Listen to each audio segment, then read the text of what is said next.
pledge allegiance to the flag of the United States of America and to the republic for which it stands, one nation, under God, indivisible, with liberty and justice for all.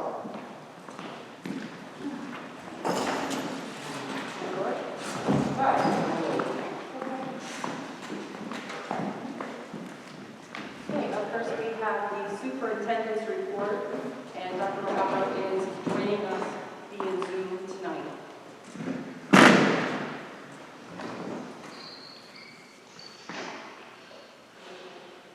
You're up, Doc. Can you hear us, John? I can hear you. Okay, you can go ahead. Wait.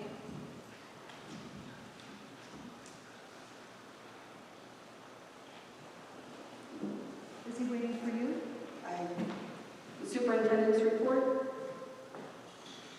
John, whenever you're ready. Can you hear me? Yes. We can hear you. The administration and teachers met, and we went to a school. And after meeting with the Board of Health online, we were pretty confident that we needed an additional 2 weeks virtual learning. So we scheduled for September 8th to be a conference day, which will focus on safety. We're scheduled for a conference day on the 9th to focus on academics. And the 10th and the 11th will be first 2 days virtual classes. Classes will run through the 25th, all virtual. And on the 28th of September, the A students begin in-school learning. And the following week, the B students on October 5th begin to learn. And it's important to distinguish between the two because learning is going to take place in both forms. And I think in the interest of this, which is my primary concern, is to start school in school on a day and not any earlier. Any questions from the board about that? I'm sorry, John, I missed that last date. Starts in school on what date? In the interest of students,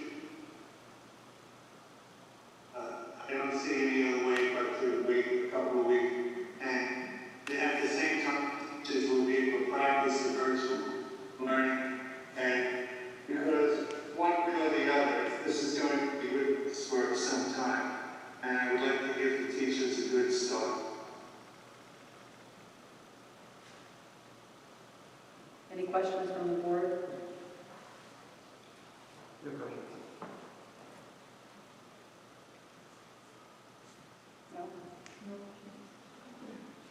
Okay. Thank you, Dr. Romano. Thank you. And tonight we're going to be adding a kindergarten teacher to approve them. There are 30 kindergartners, and when we split them into A's and B's, there'll be 8 and 7 in the classroom in the school. It's manageable, 15.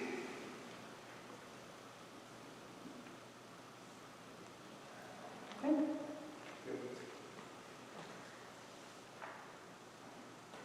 Thank you, Dr. Romano. And is from the board about opening school? Yeah, I have a question. Hi, Dr. Morgano. What was your deciding factor in putting it off and doing virtual learning for a couple weeks before actually opening up? That's all I hear is an echo. Is that better? A little bit. I said, what was your deciding factor in putting this off and having the kids do virtual for 2 weeks? I'm sorry, I really can't understand what you're saying. Can you understand, Bonnie? No. The sound is not coming out good. Is that better?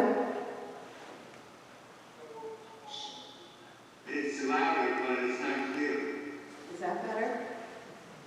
A little bit. Go around an eye doctor. I said, what was your deciding factor in doing virtual learning for an extra 2 weeks? I can't understand this. So this is the mic here. This this direct mic is what he's going to be listening from, and I know it's difficult, but it would be more clear if you're, this one right here in the middle. I apologize. Is that better? No, this one here. Hello? Is that better? Much better. Hello, hello, Dr. Morgano. I said, what was your deciding factor in deciding to have the kids come in 2 weeks later in virtual learning?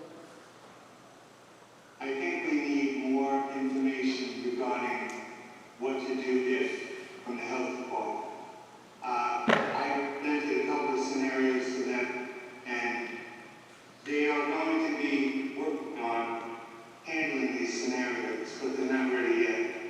And I think wait a little bit is the thing that I think most of the schools in the county are shifting toward. Okay, thank you. Because we're not medical professionals. I need to know what to do. The child that's found at 1 o'clock that had been sick in the building all day and just realized. I don't need any to every situation, but I need general parameters. Because in the absence of that, I have to go to school for 2 weeks in order to let the incubation period play out. And I would rather not do that every time I have an active case found in the building.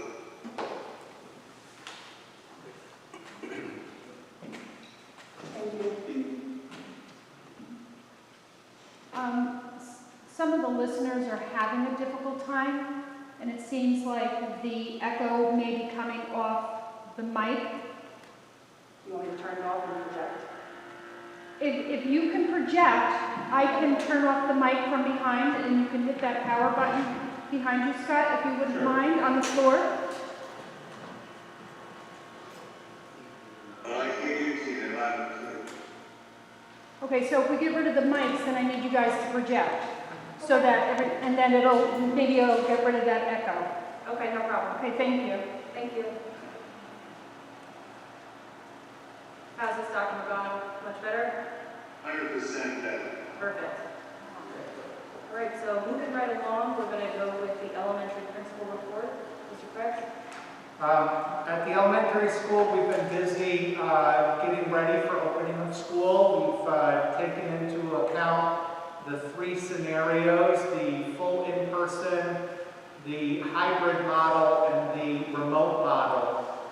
Each one of those, and I know Tracy can reiterate the same thing at the junior, senior high school, pretty much requires a schedule for each so that staff and parents are aware of what's going to be happening with each of those scenarios as they play out. When we heard that we may go to the remote, which we knew about for the first 2 days, it changes some things a little bit in putting out the schedule for this upcoming school year. So we're in the process of modifying some of the things, putting in place all of the other things. We've completed our pre-K orientation, or assessment of our pre-Kers. That went very well. We have a full 18 students in pre-K this year. We just yesterday had 3 more families that came in, which put the number in kindergarten that will be possibly in our kindergarten class to 30.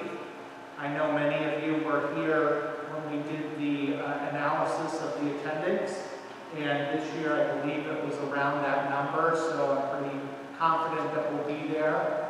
We've also heard of some home sales in the area that will also bring possibly more students into our school that we were not anticipating.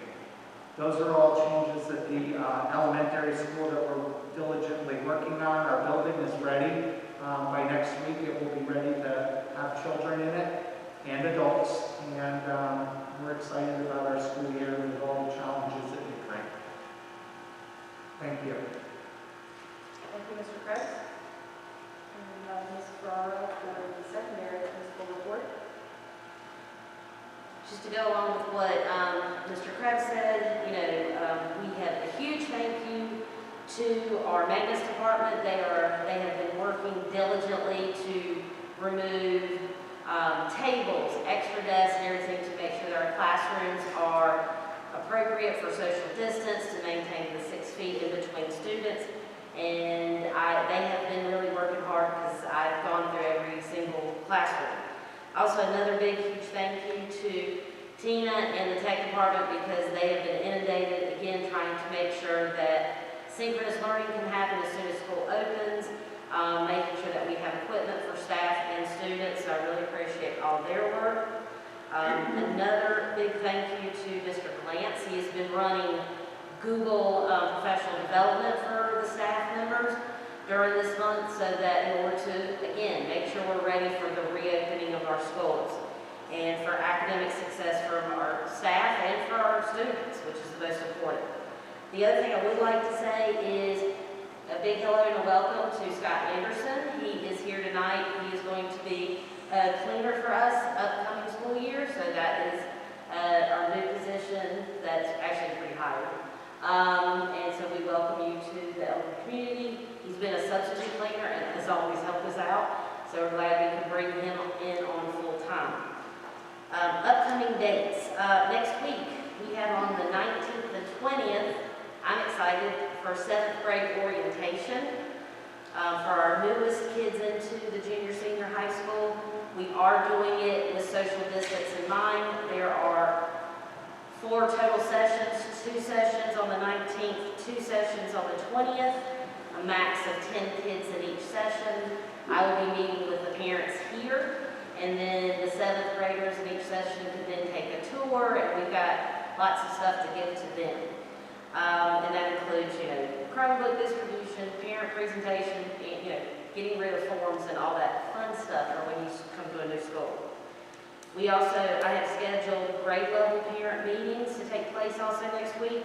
On the 18th, it'll be the 8th grade parent meetings, 7 p.m., and that's via Zoom. On the 19th, it'll be the 9th and 10th grade parents, and that again is via Zoom, 7 p.m. And then on the 20th, I'll be talking to the 11th and 12th grade parents, also at 7 p.m.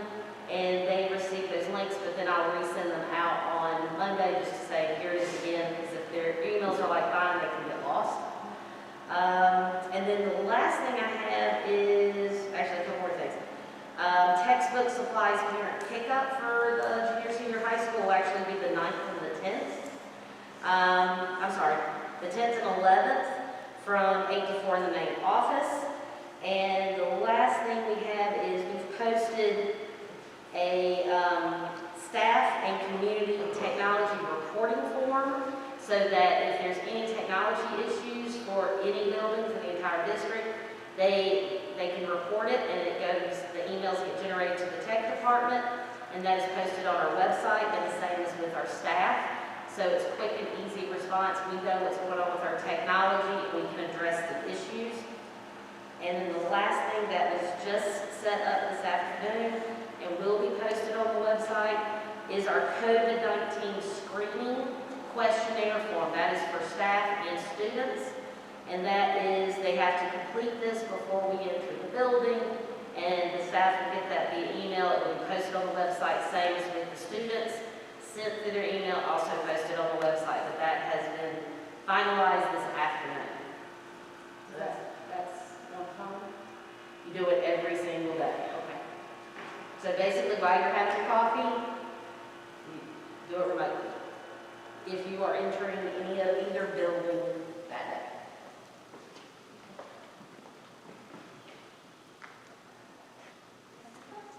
Is that in addition to the temperature checks as well? Yes. Okay. And again, that's with the screening questionnaire form, that is per DOH and NICED guidelines on reopening. Got a question. I'm wondering, what is the date we're asking parents to let us know if they're opting for remote or hybrid or in school? Is there a date for that? We are assuming automatically that the child and children will be in hybrid. If they choose to go remote, all they have to do is either email or call myself or Mr. Krebs and just let us know. We don't have a definite timeline, like a definite due date per se. It is really like they can wake up tomorrow and say, I really don't feel comfortable, and they can go to remote, and they just have to let us know so we can let transportation know.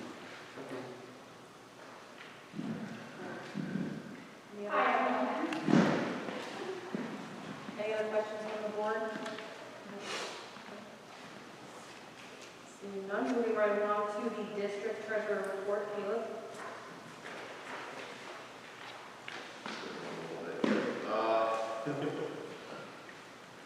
All right, well, I'll start off by noting that we have a bond refunding number on there.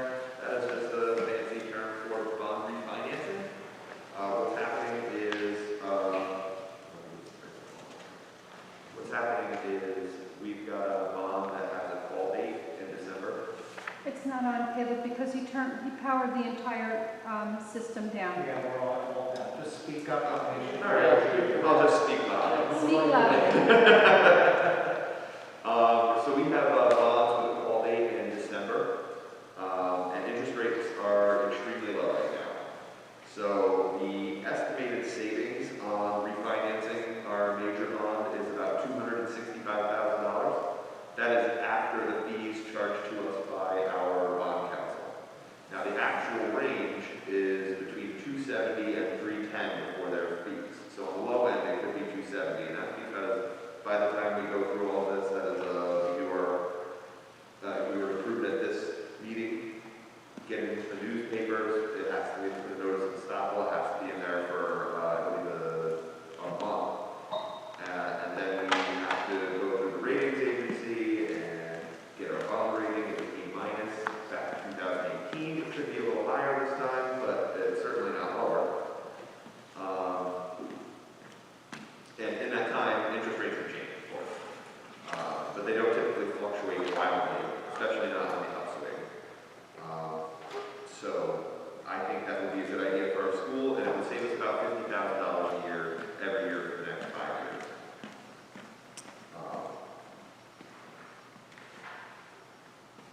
We have some preliminary results for our fiscal year. I'm looking actually even a little higher. I know I had at one point said that we were looking to put around $300,000 into the fund balance this year, and maybe Hey, we can't hear you. You can't hear me? No, Can you hear me now? I hear you now. Okay. So we were looking at maybe putting $300,000 to $400,000 into the fund balance. It looks like it could be closer to $400,000 or $500,000. We're in the process of our audit right now, but we had an excellent fiscal year, which will help us offset some of the damage from this year. It is possible, though I don't expect that we're going to, but it is possible that we have to dip into that fund balance that we have this year. We have a tax certiorari that is currently being filed. They are asking for it to go down to 30 million now, is the new number that I've seen. We've set aside for it to be assessed at about 55 million, in between 50 and 60. So if it goes down to 30, we might have to dip into the fund balance to get that. We've said a million times that you need to have a fund balance in an emergency, and if COVID-19, 20% state aid cuts, and a tax certiorari all hitting us in the same year is not an emergency, I don't know what is. We'll do whatever we can to not hit it, but of course we need to hold the school, and safety is the number one priority. And safety is not cheap, but it is important and necessary. I still think that is the estimate, around $500,000. We spent a little over 200. I don't really have any updates on anything additional.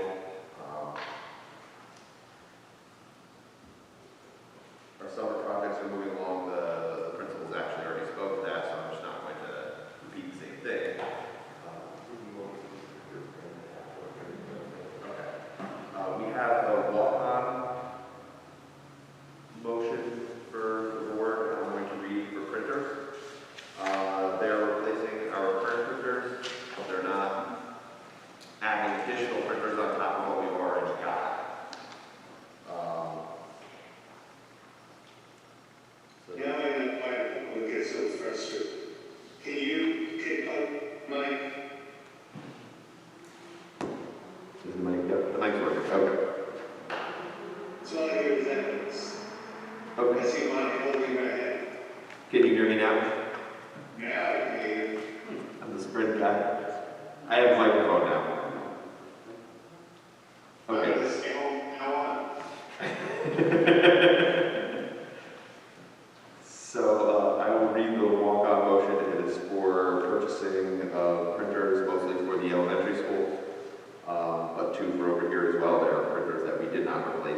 purchase such equipment.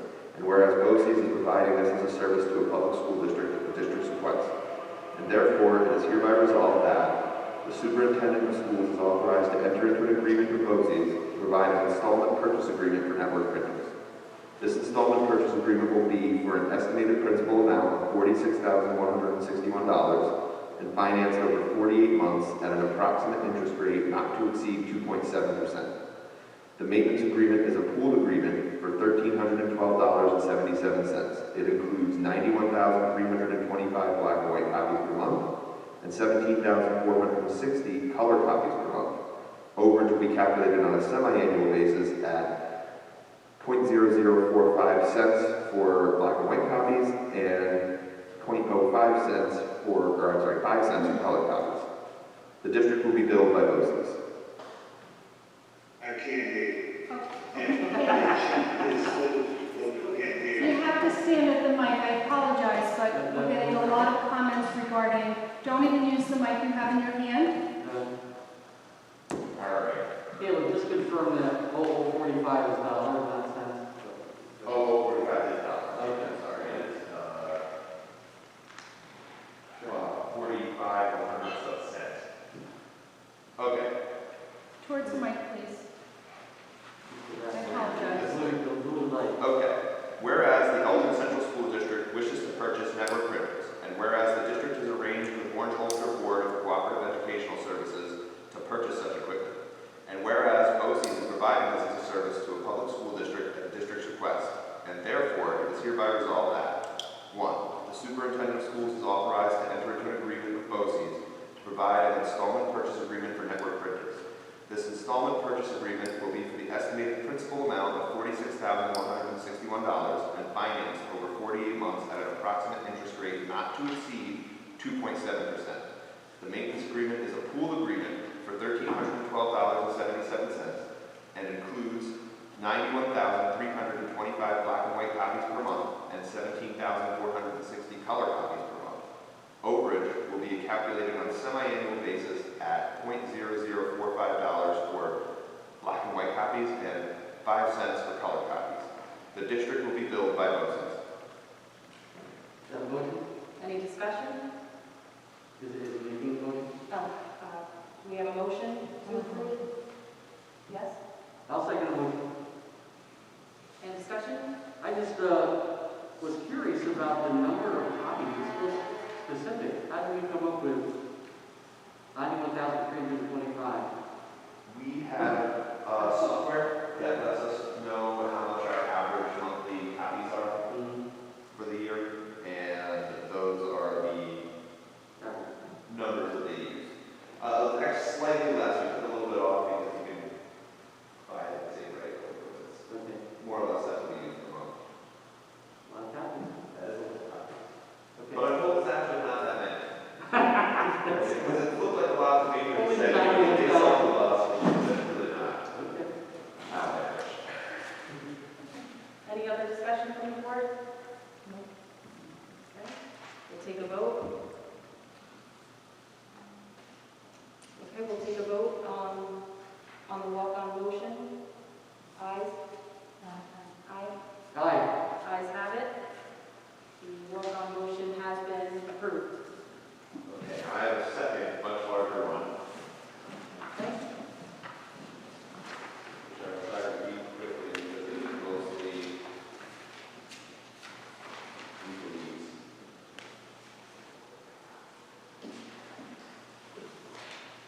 This one is for our tax warrant.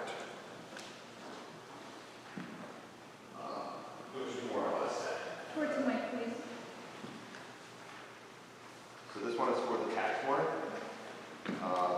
Most of this is legal mumbo jumbo, but nonetheless is necessary.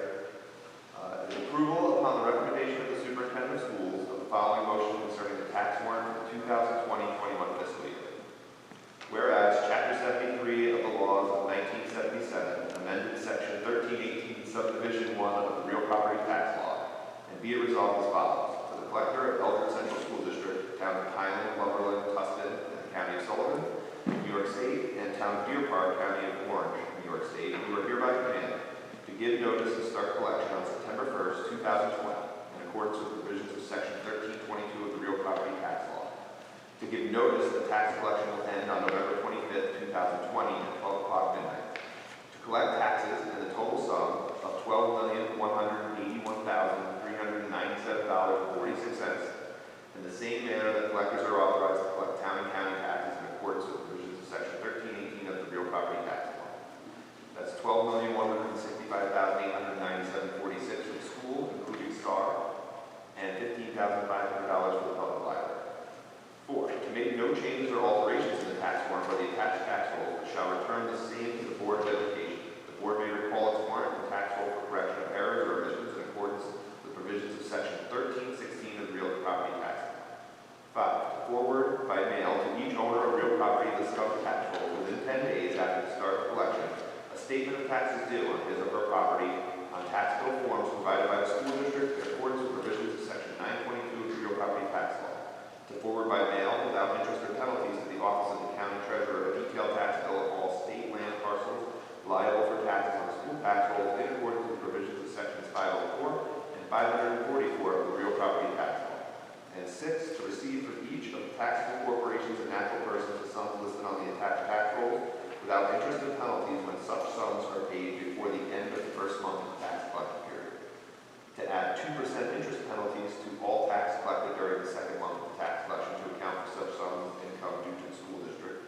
To add 3% interest penalties to all taxes collected during the third month of the tax collection to account for such sums as income due to the school district. 7, to issue receipts only on the forms provided by the school district in acknowledgement of receipt of payments and taxes, and to retain, preserve, and file exact copies of all such receipts issued as required by Section 987 of the Real Property Tax Law. And finally, 8, to promptly return the warrant as its expiration, and if any taxes on the attached tax rolls shall be unpaid at that time, deliver an accounting thereof on form showing by town the total assessed valuation tax rate, total tax levy, and the total amounts remaining uncollected as required by Section 1330 of the Real Property Tax Law. The warrant is issued pursuant to Sections 910, 12, 14 of the Real Property Tax Law, and is delivered in accordance with Sections 1306 and 1318 of the law. It is effective immediately after it's properly signed by a majority of the Board of Education. The warrant shall expire on the date stated above unless renewal or extension has been endorsed on the basis of this warrant in writing in accordance with Section 1318, subsection 2 of the Real Property Tax Law. This warrant was given underhand this 13th day of August 2001. Okay. Do we have a motion to approve the tax warrant? Motion made by Nancy, I'll second. seconded by Amador. Discussion from the board. So, the first paragraph has amended Section 1318 subdivision 1, and the last paragraph is writing in accordance with 1318 subdivision 2. I just wanted to make sure those were... Oh, that's, and you, subdivision 2 gives you guys the authority to extend the warrant if you want to. Section 1 is your authority to issue this warrant. No other questions?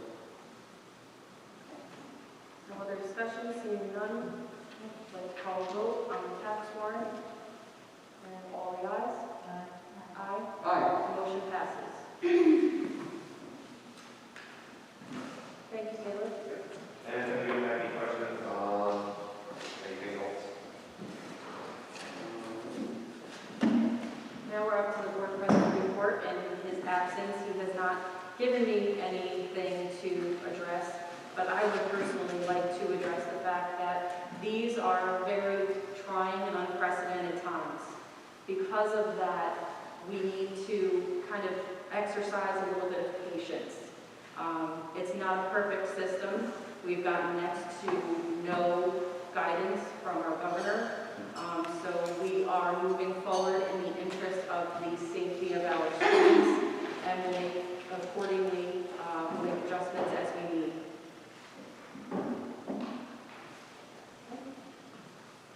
Public comment on consent agenda items.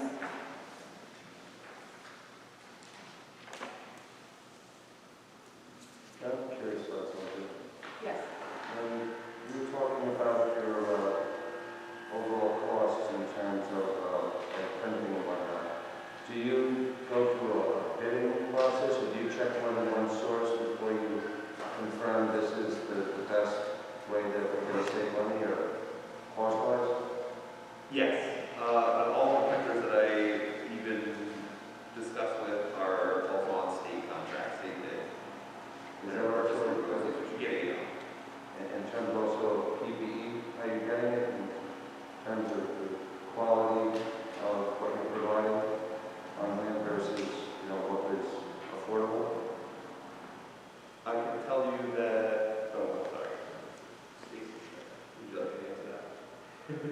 I mean, we can answer that when it comes to public comments, since it's on the consent agenda. Oh, my apologies.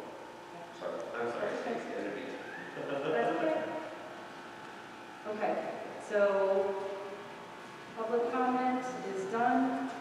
I am going to make a motion to approve consent agenda items of 4.01 through 7.02. Do I have a motion? Nancy made a motion, Oliver seconded. All in favor? Aye. Aye. The ayes have it. Coming up to old business. Any old business to come before the board? No. We do have, under new business, 2 walk-on motions, which I will read. First walk-on motion is the Eldred Central School District. In order to meet district requirements, it is necessary for the Board of Education to create 1 elementary teacher position, as kindergarten enrollment is currently 30 students.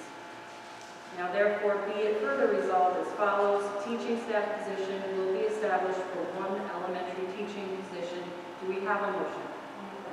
Kristen has made a motion, Amador has seconded, and all in favor? Aye. The ayes have it, and 1 absent. The second walk-on motion, be it resolved that the Eldred Central School District has established the stipend for the district instructional support position on July 1st, 2020, and recorded in the minutes item 15.02. In order to meet district requirements, the Board of Education hereby approves the appointment of Scott Krebs to a per diem position of district instructional support as agreed upon through memorandum of agreement of the administrator's contract. Be it further resolved that upon recommendation of the superintendent of schools, the Board of Education hereby approves the terms of a memorandum of agreement regarding Administrators Association for a stipend of per diem basis of an additional $76.18 per hour between the district and the Eldred Faculty Association as presented to the board at this meeting, a copy of which the MOA shall be incorporated by reference within the minutes of this meeting. I'd like to mention that the funding for this is going to be completely done through the Targeted Schools Improvement Plan grant. So that is not an additional out-of-pocket expense to district or taxpayers. Do we have a motion? Nancy makes a motion. Do we have a second? I'll second. Amador second. All in favor? I have comment. Could we change the last paragraph between the district and Eldred Administrators Association instead of Faculty Association?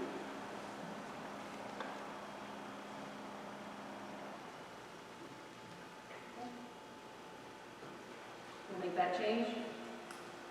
No. Any other discussion from the board? Seeing none, all in favor? Aye. Okay, we have a discussion. I'm just concerned with the money that we're spending with the pandemic and keeping the kids safe and everything about when the money is coming on. I'm nervous about this. It's completely from the Targeted Schools Improvement Plan grant. Okay? Can I ask a question? No, not at this time, but we can discuss it after the consent. So all in favor? Aye. Aye. The ayes have it. We are now up to second public comment. Yes. Can you give us an example of what that position, so if someone reaches out to Mr. Kress and says, hey, this new position is out there, what is it? And I apologize if you've already discussed this, and I came late and I missed it. I'm just curious as to what type of support. Is it support to teachers, to students, to anyone? I'm sorry, can you identify yourself? My name is Lisa Stutz. I have 2 children in the district, and 1 graduate. Right.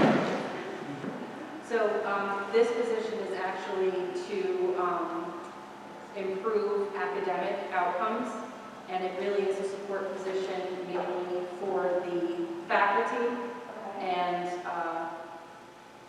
basic programming, I guess is the best way to put it, as far as the classes are concerned. Okay. It is also, it's a support position where Mr. Krebs would be giving professional development, help rolling out new curriculum. We have a new curriculum that's now extended 7th and 8th grade into science. We have a brand new math curriculum, K-8 program. So that's to support the teachers. That's also to make sure that we have continued academic growth, K-12, and to, again, it is just to make sure we see the academic progress, the growth from the students, and it's also to help with professional development for the staff. Based on student testing, or, so I just, so if when a teacher in the high school says, hey, I'm having difficulty teaching my kids in my chemistry class, is that something that they can reach out to Mr. Krebs and say, help me develop a plan, I can't seem to get? Possible. And it's also, and the reason, and this kind of answers the question about funding, the targeted schools for improvement, that was what the state sent out, and we are on it because of several different factors, subgroups, and it is funded through this grant because we have to do two parts. We have to plan for academic growth, and then we have to put that plan into place. So part of what the state even recommends is having someone that is instructional support, pupil services. In a lot of districts, they'll call that, or curriculum director, things like that. So that's where it's coming from. I don't know if that helps answer your question. Thank you, yes. Along those lines, does this go on after school hours? I'm sorry, I couldn't. Does this kind of support go on after school hours or during school hours? It could be both. That wouldn't take away from the regular duties of the school principal? It's Dr. Morgana. Scott would log hours that are in addition to his principal course, primarily in the evenings and on weekends. And he will submit to me that I have to approve before he receives payment. And I'm confident that with Scott in that position, we can move forward academically. This is going to be tough year to move forward, but you're moving forward or you're moving backwards. And I intend Eldred to move forward. And I need somebody in the support role like Scott's going to be in order to do that. Because quite frankly, there's a lot of work to do. Thank you. Mr. Wade? Wait, I have a question for Dr. Morgana. Dr. Morgana, when school resumes and activity is in full swing, will the community fitness center be open to seniors? Once again, you authorize that. The governor gives us permission to open facilities like gyms. We'll inquire about whether we can open a fitness center.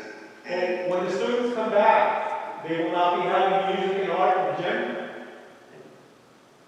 I didn't understand that question. When the students return, they will not be having art and phys ed and music? You'll be having those things. Well, if those are open to the students, how come, and the school's open, why wouldn't you authorize it for the seniors? I didn't say I wouldn't. Oh, I thought you said, I need the governor's okay to do so.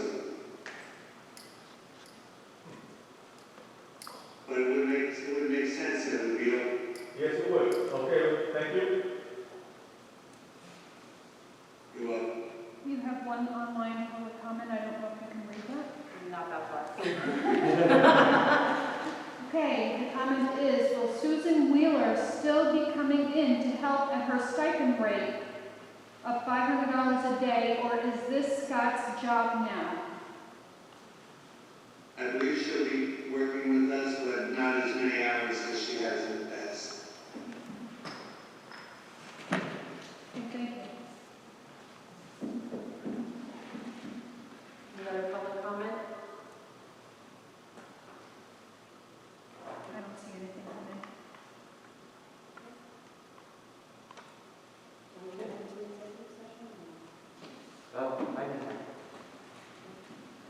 I I have a question.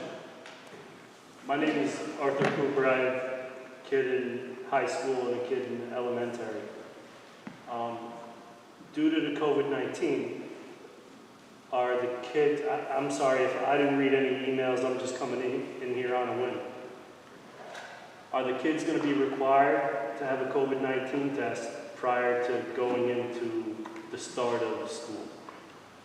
And are the teachers, faculty, lunch people, delivery people that deliver the food to the lunch hall, the warehouse people that provide the food to the delivery people to bring the food to the lunch hall? That is not our plan at this time. As Mrs. Ferrara mentioned earlier in the meeting, there will be a COVID-19 questionnaire for everyone who intends to enter the school building on a daily basis to answer those questions. But And there will also be temperature checks before the students and faculty enter the building. I know a temperature check is somewhat of an indication, but even if you don't have a temperature, you could be asymptomatic and you could be. That's why it's important that everyone wear a mask. But the masks aren't 100% reliable either. No, they're not 100%, but they sure do a lot of good, as we saw what happened when they didn't use it down south. No, without a doubt, I agree with you. The Department of Health in a recent meeting also said that they wouldn't have the capacity to test every student and every employee of every school on a rolling basis. Right. So that was something that was not an option, but there is, on the questionnaire, it is not solely based on temperature. And that'd be a better question for nurses that maybe can get back to the board on that later, but I know that there's like a list of 9 symptoms. Right. Again, that's something for medical. I agree wholeheartedly, but we don't live in a bubble here, and people stray once in a while. And when people stray, you know, bad things can happen. And I'm just worried for myself, the Stutz' family, everybody's family. And there's no guarantee, obviously, there's no 100% guarantee that the COVID-19 won't hit the school district. It's going to happen. There's no guarantee even with the testing. No, I know. I was just wondering if it was required that everybody that was coming into the school, deliveries and blah, blah, blah, and all this stuff coming into the school were required to have COVID-19 tests. Not at this time. Okay. Well, we're also limiting access. I don't know if you want to talk, Tracy, about your building. We are, in both buildings, we are asking, and will be continually asking, parents to, drop children off. Do not come inside the building. In Mackenzie's vestibule, they can just walk in and drop things off, and they really touchless. Same thing with downstairs in our main entrance, there is a table. And again, because we know children forget things, and instead of coming into the building, we have a table, we know to check it, there's cameras also, so we can see if there's a lunch dropped off, if there's, book dropped off, whatever, so then we can limit the people that come into this building. Plus, we're coming into flu season to begin with. Yes. And it's really, and as part of that is part of the mind shift, that whole idea that, we'd like to come into schools with our kids, but then we have to stop ourselves. I just want everybody to be safe, that's it. Absolutely, and that is our #1 goal. My name is Glenn Kramer, by the way. I'm sorry I didn't identify myself. Thank you. My son Curtis is going to be going into the second grade at Benton Ross. Has it even been, part of comment or process that the school has looked into a saliva test, or how much cost-wise it would be to actually implement a testing program? Because if you have all the sport nuts doing this bubble-like atmosphere to protect so-and-so, are we asking our staff members that work here and the people associated with basically protecting our children that we don't know? Or is there a process that has been suggested, such as, you're working in this type of process to protect the kids, will you agree not to leave the state unless necessary. You know, is there any type of policy or plan that's even been proposed?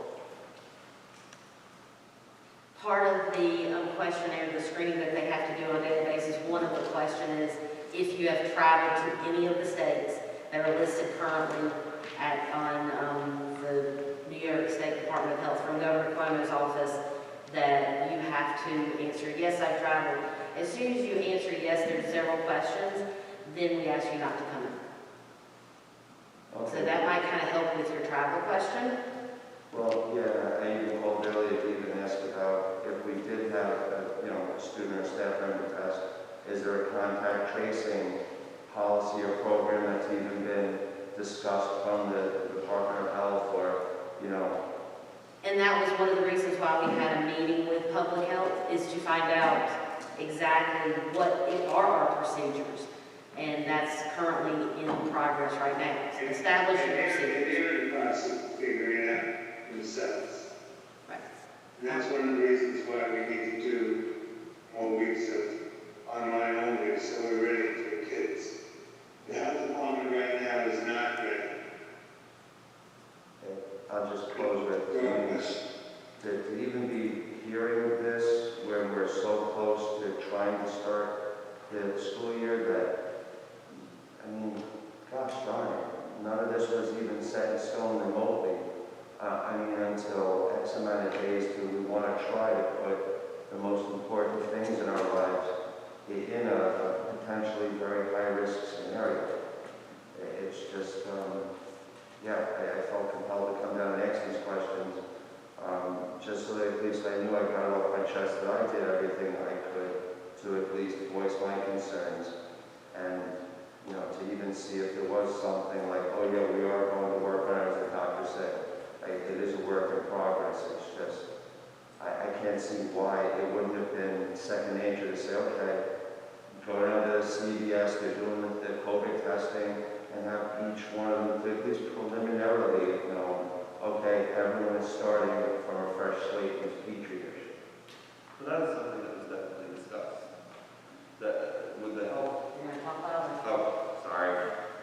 With the health department, that was something that was discussed, and that's how we had discovered that they wouldn't have the resources we had needed. It was not the best answer we could hear, but they did say that because of the number of schools, and of course we're not the only school that would be going in for testing, they said that it would be difficult for them to test for each of them. But it is absolutely something, I don't want you to think that that's something that we had thought of or discussed. But they had told us that it just wouldn't be something that would be feasible for everybody to do and to get the test back in a timely manner. I thought New York State was offering free COVID-19 testing. There is no free COVID-19 testing. Unless you live in New York City, and even then, you gotta jump through hoops to get it. If you want a COVID test, you call your physician and you get a COVID test. Right. The efficacy of the test is the percentage is very low, but the test is even a real good test. So you do your hand washing, you use your germ gel, you keep your social distancing, you wear your mask. That's the best thing we can do to keep ourselves That's safe. the best we can do. And I think that the reason that Dr. Morgano is leaving the kids home to learn virtually for these 2 weeks is to that's the reason he's doing that, is because he wants to be comfortable and it's just not ready yet. So that's the precaution that he's taking to make sure that, to make sure the kids are as safe as they can be. As I said earlier, it's difficult with the lack of guidance from state ed and from our governor. So we are kind of in uncharted territory at this point. And as Mrs. Smith just mentioned, first and foremost, the most important thing, as you mentioned, is our children. And so we want to make sure that we take every precaution necessary and within our means to ensure that their safety and health is first and foremost. Mrs. Stetson. So, being that our governor has told us all to go back to school, are we getting any type of federal fund or state funding? And again, I think I already said this, I apologize, as far as increasing our germ gel, hand sanitizer, wipes, anything to kind of just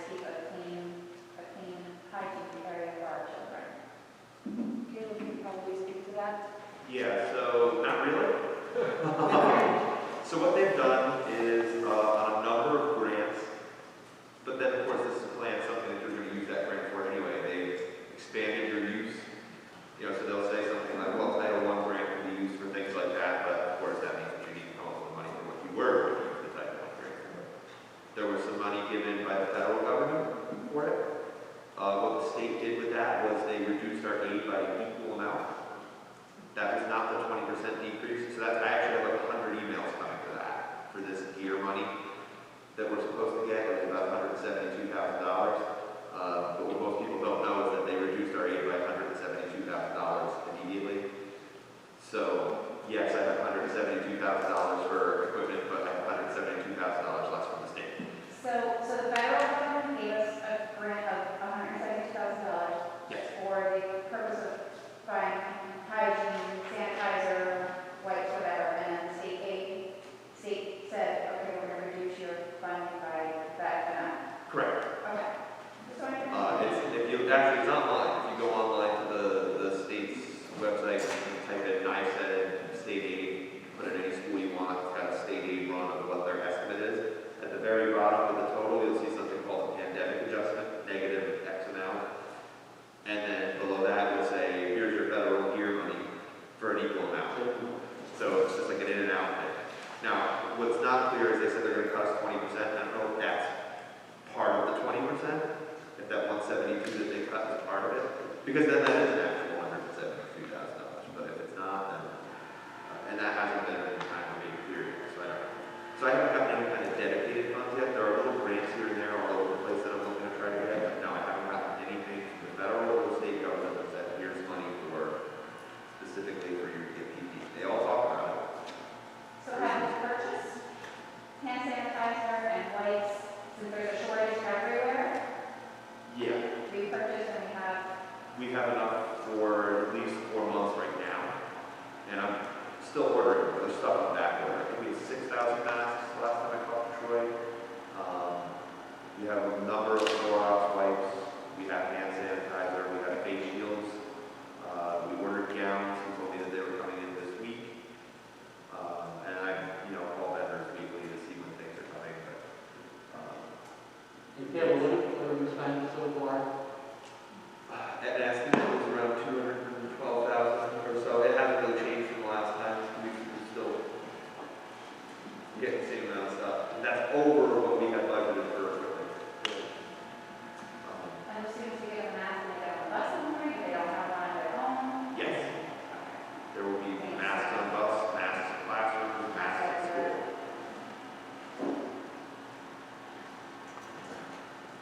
Mrs. Wade? Are things ready technologically so that kids will be able to hear? Because, we've had problems with the meeting, and I can imagine kids saying, well, I can't hear, I'm walking away. So I was wondering how that worked out in the spring and what's being done to, I'm sure it needed some improvement, but how to help that work. Is that being tested and are you going to be ready? We've ordered a lot of additional equipment. We have ordered conference mics for the classrooms. We've ordered cameras for the board. We've ordered laptops with cameras for the teachers. We've ordered additional equipment. So that is on the September 9th, which is their second conference day. That is academic, we've been called academic training day, and that's for the teachers to get the training regarding the equipment. And then on the 10th and 11th, the first 2 days of virtual learning, that is a true test. We've I've had numerous conversations with Tina in our tech department about bandwidth. And I've also been in contact with parents about mobile hotspots. And we're looking at mobile hotspots for some of those families because internet is sketchy a lot of times. And so we've looked at that. So I'm confident in saying that we've got the technology. Now, will there be glitches? Yes, this with everything. I think there is a learning curve that we have to quickly get used to. I'm hoping that answers your question. As well as we can. Okay.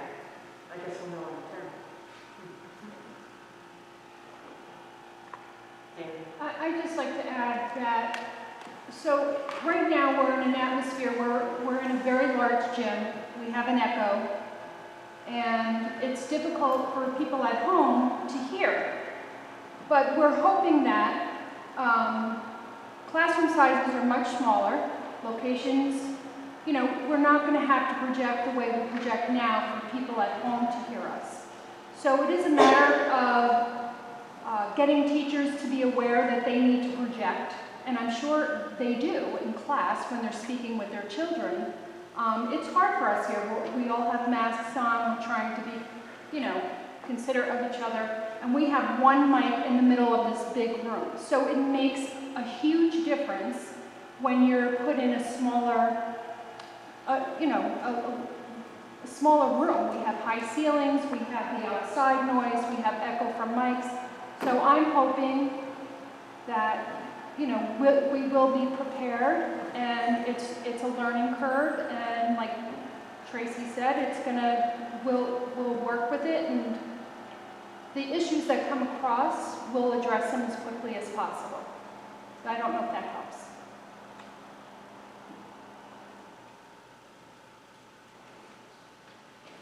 I'm not even sure what reference to, but in addition to wipes, masks, what have we done?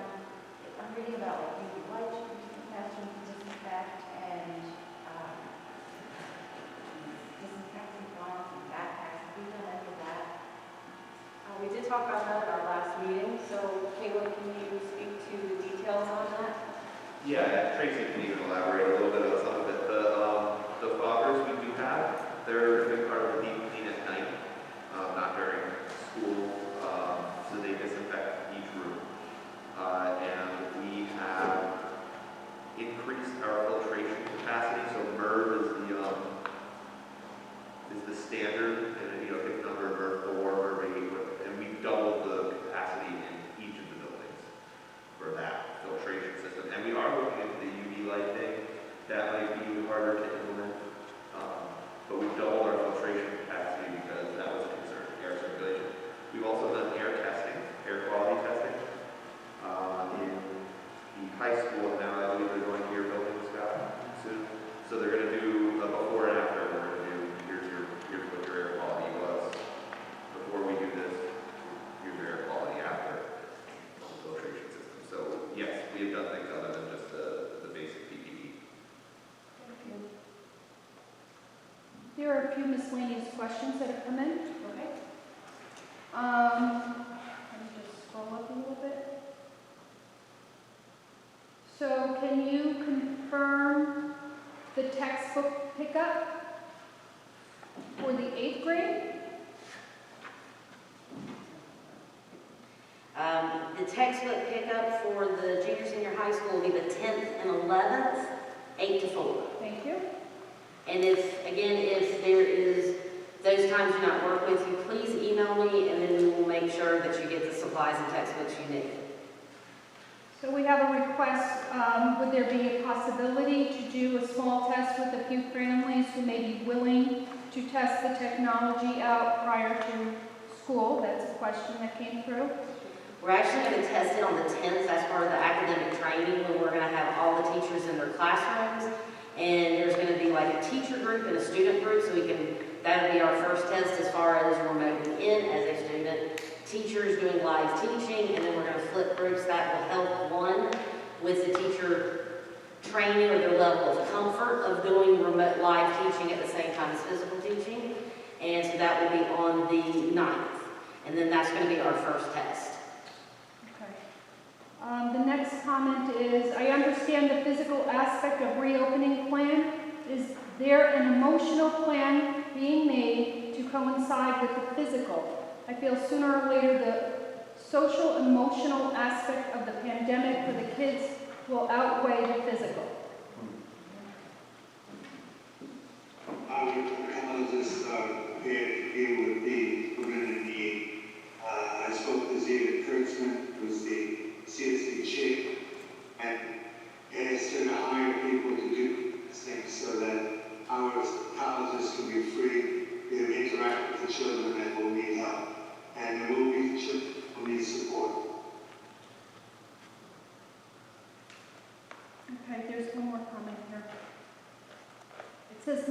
concern is not the technology, but the capacity of the internet or the network to be able to handle hundreds of kids live streaming at the same time. You can have the best setup, and if the internet network can't handle the influx, then the technology quality is irrelevant. That's why we increased our bandwidth. We have upgraded our internet to 200 and are assured that that's plenty. And let's say if they're wrong, we'll buy another 100 megs and we'll fix the problem. But BOCES is 100% sure we're fine with 200. And that's an upgrade from last year.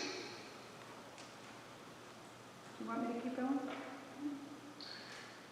What about children with asthma and wearing masks? If they have a shield on, why would they need a mask on as well? Also, what about children that have to have meds in school? Let me talk about the shield. I bought shields for the little ones, and they're going to, and hopefully in time. And I asked the health department, can that substitute for the mask? And they said no. Now, recently, we had a discussion, and they seemed a little bit more liberal about how to use the mask. And as I said earlier, they're figuring it out as they have to, as it goes. But for me, a shield is going to be less intrusive than a mask for someone with asthma or with the pre-K.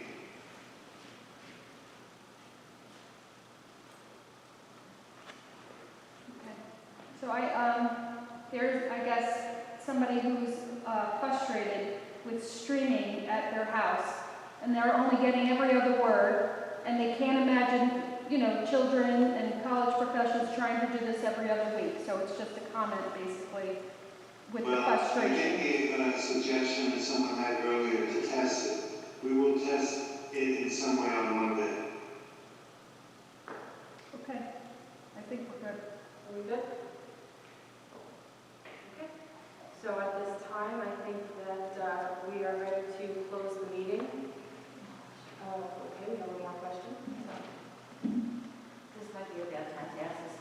I didn't talk about sports, what maybe happened with sports. I know that that's in those frequently asked questions. The very last thing is athletics and extracurriculars. And that Lisa was posted that on Facebook.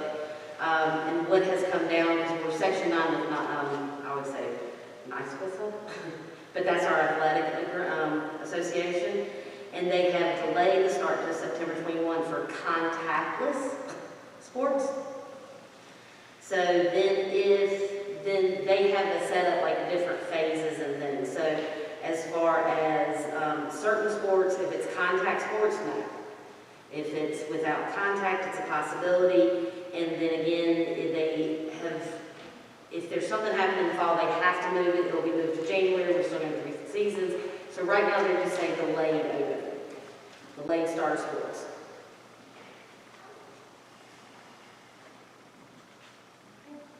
We do have the parent meeting after this, so I think this is a good time to end our meeting, and we can have a motion to adjourn our meeting. I'll make that motion. Tom made the motion, and Kristen seconded. All in favor? Aye.